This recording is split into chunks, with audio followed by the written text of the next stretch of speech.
This video is intended to serve as almost a crash course in the basics of how to use your graphing calculator.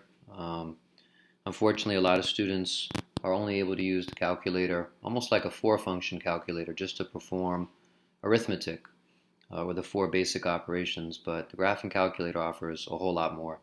So we want to explore some of that functionality in this video, and we're going to encounter some jargon along the way. So this screen that we're looking at here is known as the home screen. You have this cursor just blinking here and the screen is blank. Frequently we'll go back to this default home screen. Oftentimes if someone has been using the graphing calculator, they have changed settings in some way. So a good habit to be in is to restore those default settings. And the way you do that is by using this second function button. This second function button is frequently blue or yellow depending on the calculator model in the Texas Instruments line, and it lets you access whatever feature is above a particular button. So for instance, this button says mode, but above it says quit. So that quit feature is known as the second function. What we want to do here is we want to press second function. You'll notice that the cursor turns into an up arrow, and we want to choose the addition sign way down here on the calculator, and above it says memory. So this screen pops up, and again, depending on the model of your Texas Instruments, it'll be a different number. On my particular model, the reset button is number 7. I can either scroll down to that 7 or press the number 7. And you are prompted here as to what you want to erase. And what I wish to erase is all of the random access memory. It's not wiping the calculator clean, it's simply restoring it back to some of those default settings that we wish for. So I'm going to select all random access memory. It prompts me yet again. I do want to reset, and then here it lets me know that that random access memory has been cleared, and I can press the clear button to again initiate my home screen. So now that the default settings have been restored, how do I actually get an equation or a function into my calculator, also known as a function machine? I'm going to use this y equals button here, and this brings me to the so-called equation editor. This is a screen where I can input a number of different equations depending on your model.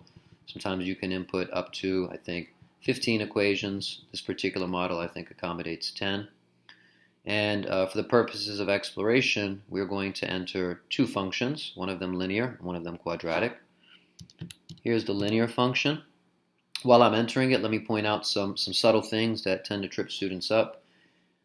This button right here has a number of different variables on it, the first of which is x. That's not to be confused with the multiplication sign. You'll get an error message if you use the multiplication sign in place of this variable button. So this is what serves as the x here.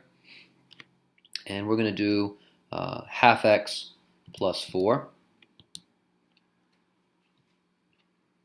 And the second function that I'm going to input is negative x squared. I'm going to use the caret to square that base, plus 2x minus 3. There's an important distinction to be made here as well. At the very bottom of the calculator, underneath the number 3, this here is the negative sign, and it is different than the subtraction sign. They're not interchangeable necessarily on this graphing calculator, so be wary of what it is exactly you're telling the graphing calculator to input. So we have these two functions now. I'll sneak in a couple more features while we're here.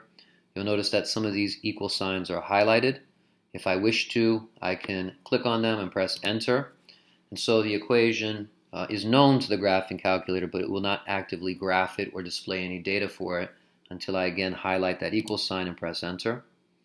At this stage, if I wish to see a graph, I can simply press graph. And there's my linear function, positive slope, positive y-intercept.